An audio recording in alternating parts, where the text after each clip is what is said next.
అందరికీ praise తెలాడండి. 1 year Bible completion అనే పవిత్ర ప్రయాణంలో నాతో కలిసి వస్తున్న అందరికీ సుస్వాగతం.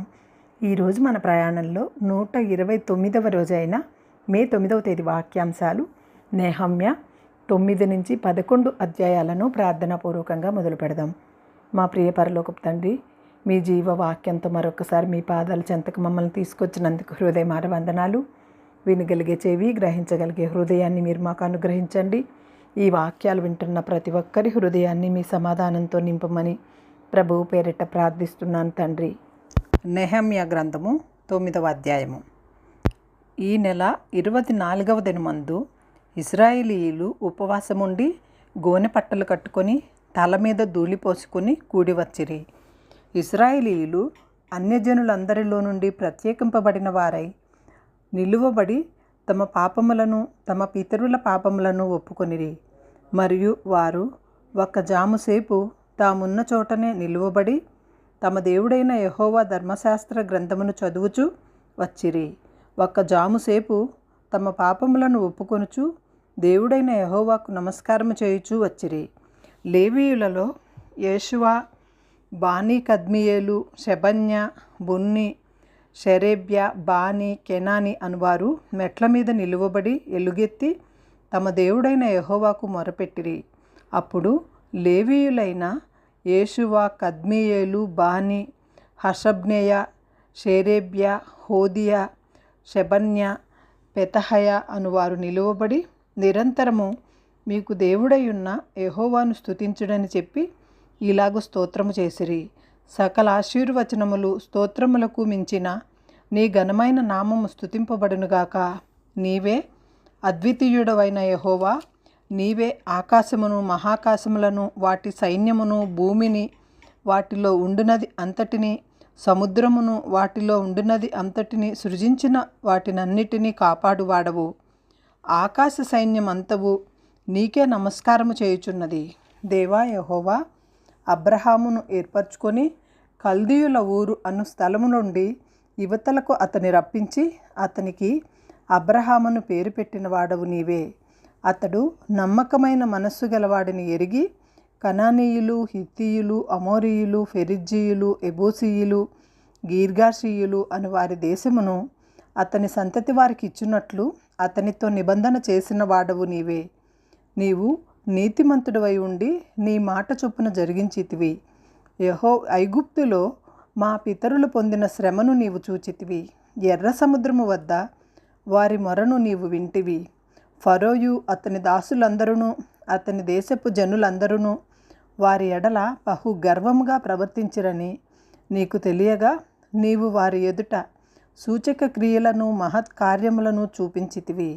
అలాగున చేయుట వలన నీవు ఈ దినమందున్నట్లుగా ప్రసిద్ధి నొందితివి.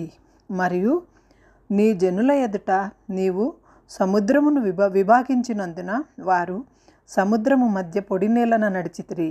ఒకడు లోతు నీట రాయి వేసినట్లు వారిని తరిమిన వారిని అగాధ జలములలో నీవు పడవేసితివి.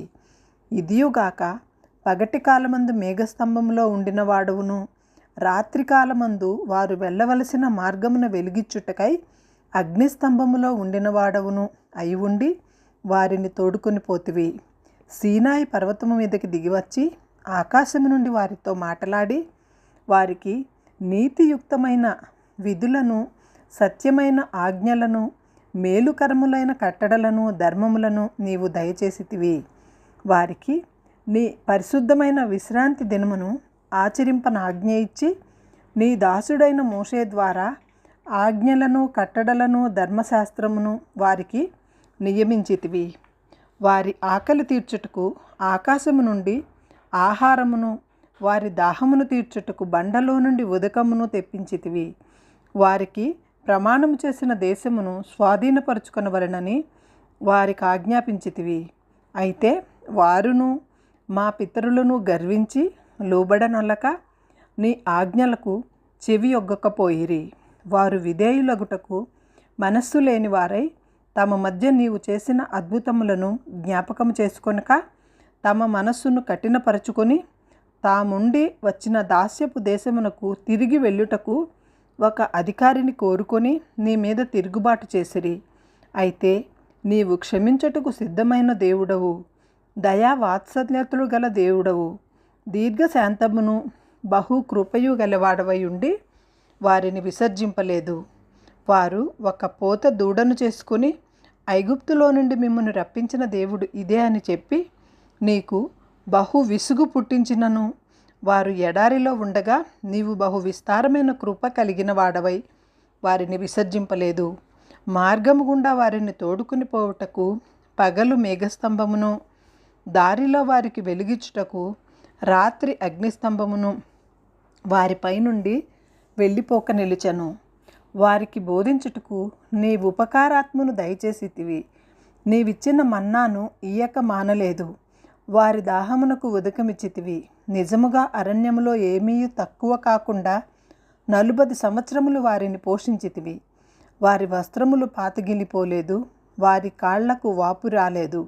ఇదియుగాక రాజ్యములను జనములను వారికి అప్పగించి వారికి సరిహద్దులు ఏర్పరిచితివి గనుక వారు సీహోను అను హెష్బోను రాజు యొక్క దేశమును, బాషానునకు రాజైన ఓగు యొక్క దేశమును స్వతంత్రించుకొనిరి. వారి సంతతిని ఆకాశ నక్షత్రములంత విస్తారముగా చేసి ప్రవేశించి స్వతంత్రించుకొనున్నట్లు వారి పితరులకు నీవు వాగ్దానము చేసిన దేశములోనికి వారిని రప్పింపగా ఆ సంతతి వారి ప్రవేశించి ఆ దేశమును స్వతంత్రించుకొనిరి. నీవు కనానీయులను ఆ దేశవాసులను జయించి తమకు మనస్సుకు వచ్చినట్లు చేయుటకు వారి రాజులను ఆ దేశ జనులను వారి చేతికి అప్పగించితివి. అప్పుడు వారు ప్రాకారములు గల పట్టణములను, బలవంతమైన భూమిని స్వాధీనపరుచుకొని సకలమైన పదార్థములతో నిండి ఉన్న ఇండ్లను, తవ్విన బావులను, ద్రాక్ష తోటలను, ఒలీవ తోటలను, బహు విస్తారముగా ఫలించు చెట్లను వశపరుచుకొనిరి. అలాగున వారు తిని తృప్తి పొంది మదించి నీ మహోపకారమును బట్టి బహుగా సంతోషించిరి. అయినను వారు అవిధేయులై నీ మీద తిరుగుబాటు చేసి నీ ధర్మశాస్త్రమును లక్ష్యపెట్టక త్రోసివేసి నీ తట్టు తిరగవలనని తమకు ప్రకటన చేసిన నీ ప్రవక్తలను చంపి నీకు బహుగా విసుగు పుట్టించిరి. అందుచేత నీవు వారిని వారి శత్రువుల చేతికి అప్పగించితివి. ఆ శత్రువులు వారిని బాధింపగా శ్రమకాలమందు వారు నీకు మొరపెట్టినప్పుడు ఆకాశమందుండు నీవు ఆలకించి వారి శత్రువుల చేతిలో నుండి వారిని తప్పించుటకై నీ కృపా సంపత్తిని బట్టి వారికి రక్షకులను దయచేసితివి. వారు నెమ్మది పొందిన తరువాత నీ ఎదుట మరలా ద్రోహులు కాగా నీవు వారిని వారి శత్రువుల చేతికి అప్పగించితివి. వీరు వారి మీద అధికారము చేసిరి. వారు తిరిగి వచ్చి నీకు మొర్రపెట్టినప్పుడు ఆకాశమందుండి నీవు ఆలకించి నీ కృప చొప్పున అనేక మారులు వారిని విడిపించితివి. నీ ఆజ్ఞలను విధులను ఒకడు ఆచరించిన ఎడల వాటి వలన వాడు బ్రతుకును గదా. వారు మరలా నీ ధర్మశాస్త్రమును అనుసరించి నడుచున్నట్లు నీవు వారి మీద సాక్ష్యము పలికినను వారు గర్వించి నీ ఆజ్ఞలకు లోబడక నీ విధుల విషయంలో పాపులై నిన్ను తిరస్కరించి తమ మనస్సును కఠినపరుచుకొని నీ మాట వినకపోయిరి. నీవు అనేక సంవత్సరములు వారిని ఓర్చి నీ ప్రవక్తల ద్వారా నీ ఆత్మచేత వారి మీద సాక్ష్యము పలికితివి. కానీ వారు వినకపోయిరి. కాగా నీవు ఆయా దేశములలోనున్న జనుల చేతికి వారిని అప్పగించితివి. అయితే నీవు మహోపకారివై ఉండి వారిని బొత్తిగా నాశనము చేయకయు విడిచిపెట్టకయు ఉంటివి. నిజముగా నీవు కృపా కనికరములు గల దేవుడివై ఉన్నావు. చేసిన నిబంధనను నిలుపుచు కృపచూపునట్టి మహాపరాక్రమశాలివియు భయంకరుడవును నగు మా దేవా, అశ్షూరు రాజుల దినములు మొదలుకొని ఈ దినముల వరకు మా మీదికిని మా రాజుల మీదికిని ప్రధానుల మీదికిని మా పితరుల మీదికిని నీ జనులందరి మీదికిని వచ్చిన శ్రమ అంతయు నీ దృష్టికి అల్పముగా ఉండకుండును కాక. మా మీదికి వచ్చిన శ్రమ అన్నిటిలో చూడగా నీవు న్యాయస్థుడవే. నీవు సత్యముగానే ప్రవర్తించితివి గాని మేము దుర్మార్గులమైతిమి. మా రాజులు కానీ మా ప్రధానులు కానీ మా యాజకులు కానీ మా పితరులు కానీ నీ ధర్మశాస్త్రమును అనుసరించి నడవలేదు. నీవు వారి మీద పలికిన సాక్ష్యమునైనను నీ ఆజ్ఞలనైనను వారు వినకపోయిరి. వారు తమ రాజ్య పరిపాలన కాలమందు నీవు తమ ఎడల చూపించిన గొప్ప ఉపకారములను తలంచక, నీవు వారికిచ్చిన విస్తారమగు ఫలవంతమైన భూమిని అనుభవించి ఉండియు నిన్ను సేవింపకపోయిరి. తమ చెడు నడతలు విడిచి మారు మనసు పొందరైరి. చిత్తగింపుము, నేడు మేము దాస్యములో ఉన్నాము. దాని ఫలమును దాని సమృద్ధిని అనుభవించినట్లు నీవు మా పితరులకు దయచేసిన భూమి యందు మేము దాసులమై ఉన్నాము. మా పాపములను బట్టి నీవు మా మీద నియమించిన రాజులకు అది అతి విస్తారముగా ఫలమిచ్చుచున్నది. వారు తమకిష్టము వచ్చినట్లుగా మా శరీరముల మీదను మా పశువుల మీదను అధికారం చూపుచున్నారు. కనుక మాకు చాలా శ్రమలు కలుగుచున్నవి. నెహమ్యా గ్రంథము 10వ అధ్యాయము. మేము ఒప్పుకొని చెప్పిన దానిని బట్టి ఒక స్థిరమైన నిబంధన చేసుకొని వ్రాయించుకొనగా, మా ప్రధానులను, లేవీయులను, యాజకులను దానికి ముద్రలు వేసిరి.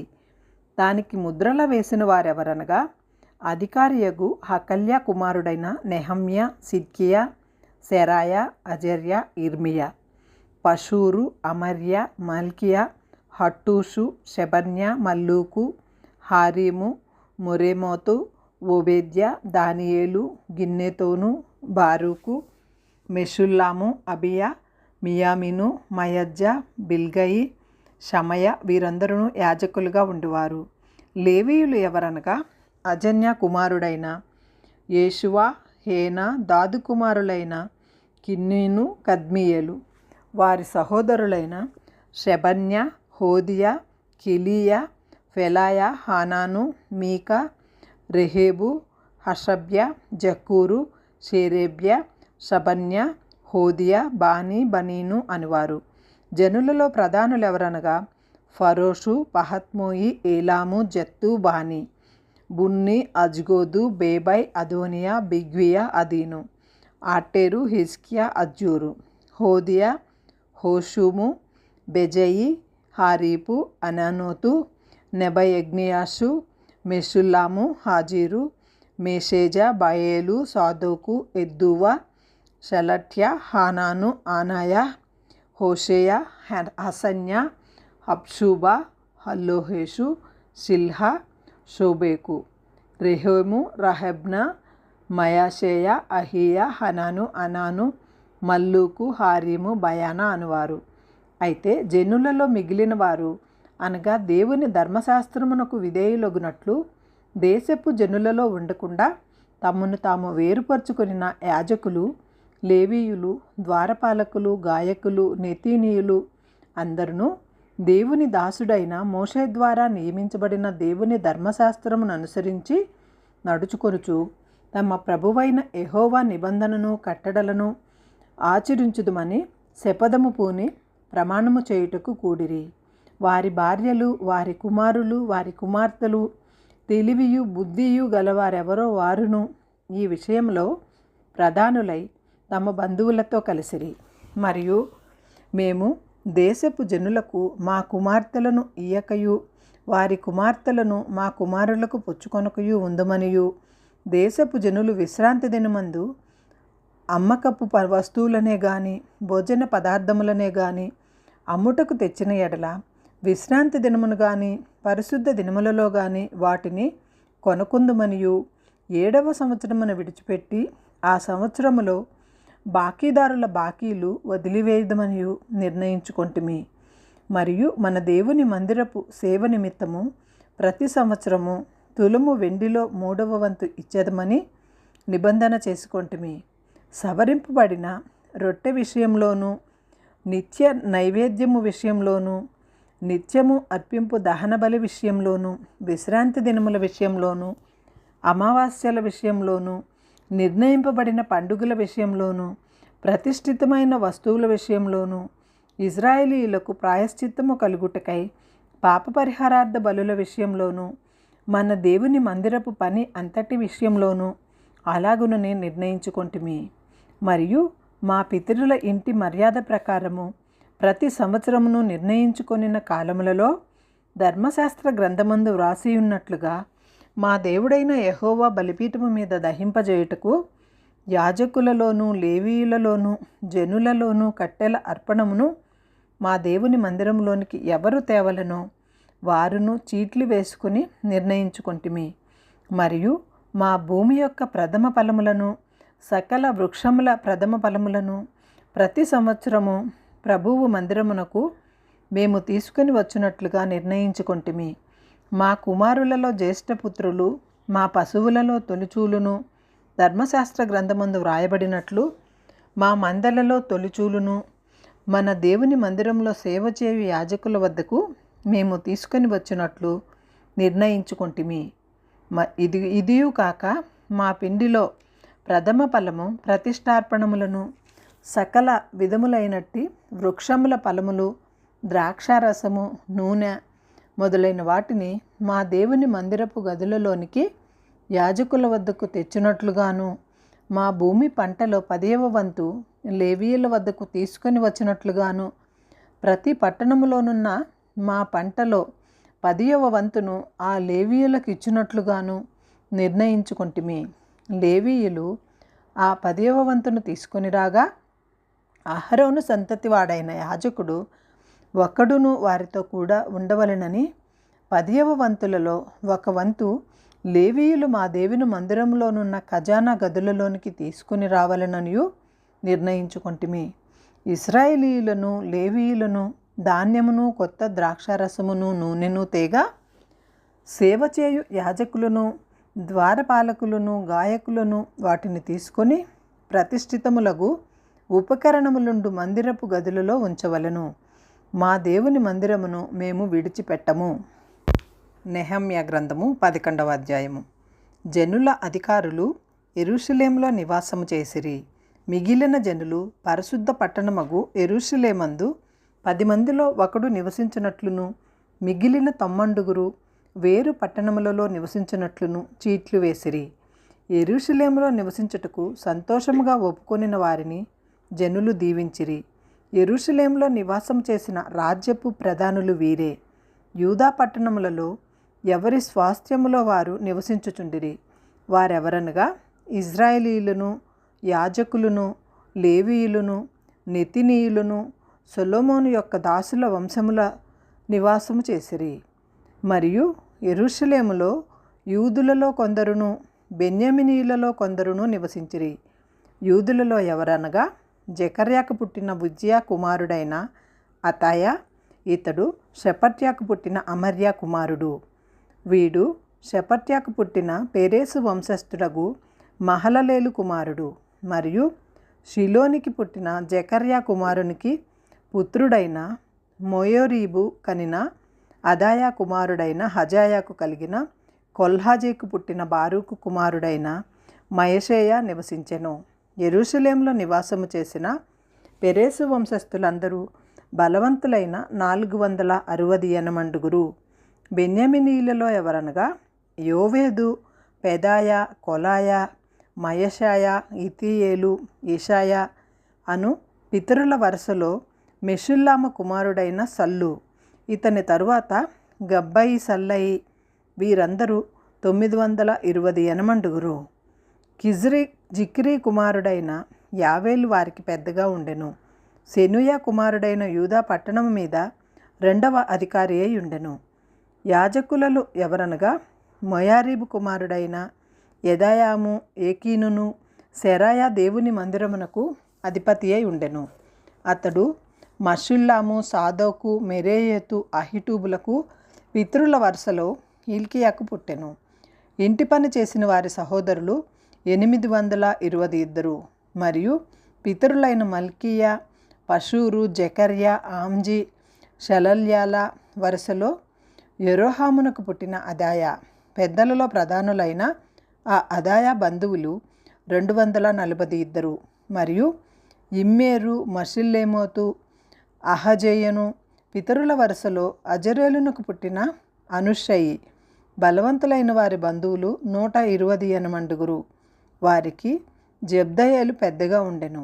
ఇతడు గనులైన వారిలో ఒకని కుమారుడు. లేవీయులలో ఎవరనగా ఫెనూయా, ఇతను బున్నీకి పుట్టిన హషబ్యా కనిన అజ్రీకాము కుమారుడైన హబ్షూబునకు పుట్టినవాడు. లేవీయులలో ప్రధానులైన వారిలో షబ్బెతైను, యజాబాదును దేవుని మందిర బాహ్య విషయంలో పై విచారణ చేయు అధికారము పొందిరి. ఆసాపు కుమారుడైన జబ్జీకి పుట్టిన మీకా కుమారుడైన మత్తన్య ప్రార్థనా స్తోత్రముల విషయములలో ప్రధానుడు. తన సహోదరులకు బగ్బుక్యామును ఎదూతును కుమారుడైన గాలాలునకు పుట్టిన షమ్మూయి కుమారుడైన అబ్దాయును ఈ విషయంలో అతని చేతి కిందివారు. పరిశుద్ధ పట్టణములోనున్న లేవీయులందరూ 284. ద్వారపాలకులైన అక్కూబు, టమ్మోను, గుమ్మములు కాయవారును 172. ఇజ్రాయేలీలలో శేషించిన యాజకులు, లేవీయులు మొదలైన వారు యూదా పట్టణములన్నింటిలో ఎవరి స్వాస్థ్యములో వారు ఉండిరి. నెతినీయులు ఓఫేలులో నివసించిరి. జీహాయు, గిష్బాయును నెతినీయులకు ప్రధానులు. యెరూషలేములో ఉన్న లేవీయులకు మీకాకు పుట్టిన మత్తన్య కుమారుడైన హషబ్యా కనిన బానీ కుమారుడైన ఉజ్జీ ప్రధానుడు. ఆసాపు కుమారులలో గాయకులు దేవుని మందిరము యొక్క పని మీద అధికారులు. వారిని గూర్చిన విధి ఏదనగా, గాయకులు వంతుల ప్రకారము ఒప్పందము మీద తమ పని చేయవలెను. లేవీయులు రాజు యొక్క ఆజ్ఞను బట్టి దినక్రమేణా జరుగు పనులు చూడవలెను. మరియు యూదా వంశస్థుడగు జెరాహు వంశస్థుడైన మెషేజాబెయేలు కుమారుడగు పెత్తహాయ అను జనులకు గూర్చిన సంగతులను విచారించుటకై రాజు వద్ద ఉండెను. వాటి పొలములలోనున్న పల్లెలు చూడగా యూదా వంశస్థులలో కొందరు కిర్యతర్బాలోను దానికి సంబంధించిన పల్లెలలోను, దిబోనులోను దానికి సంబంధించిన పల్లెలలోను, ఎకెబ్బెయేలులోను దానికి సంబంధించిన పల్లెలలోను, యేషువలోను, మలాదాలోను, బెత్ఫెరెతులోను, హజర్షువలోను, బెయేర్షెబాలోను దానికి సంబంధించిన పల్లెలలోను, సిక్లగులోను, మెకోనాలోను దానికి సంబంధించిన పల్లెలలోను, ఎన్రిమ్మోనులోను, జొర్యాలోను, యర్మూతులోను, జోనాలోను, అదుల్లాములోను వాటికి సంబంధించిన పల్లెలలోను, లాకీషులోను దానికి సంబంధించిన పొలములలోను, అజేకాలోను దానికి సంబంధించిన పల్లెలలోనూ నివసించిన వారు. మరియు బెయేర్షెబా మొదలుకొని హిన్నోము లోయ వరకు వారు నివసించిరి. గెబె నివాసులకు బెన్యామినీయులు మిక్మషులోను, హాయిలోను, బేతేలులోను వాటికి సంబంధించిన పల్లెలలోను, అనాతులోను, నోబులోను, అనన్యలోను, హాసోరులోను, రామాలోను, గిత్తయిములోను, హదీదులోను, మెబోయినులోను, నెబల్లాటులోను, లోదులోను, పనివారిలోయను, ఓనాలోను నివసించిరి. మరియు లేవీయుల సంబంధమైన వారిలో యూదా వంశస్థులలోని వారు బెన్యామినీయుల మధ్య భాగములు పొందిరి.